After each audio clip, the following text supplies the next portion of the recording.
Hi friends, this is 5 Minutes Tech YouTube channel.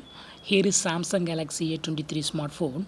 In this video, you will learn how you can set volume up key to answer incoming calls in your phone Samsung Galaxy A23. Usually you will use answer button in the screen itself. If you would like to use this hotkey to answer your call, you can do it.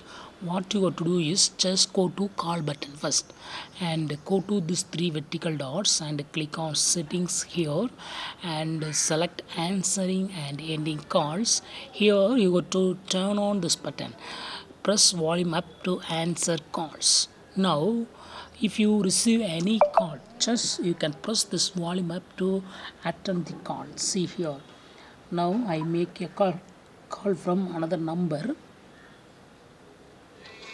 Yes, instead of the soft key, just use this volume up key and your call will be attended.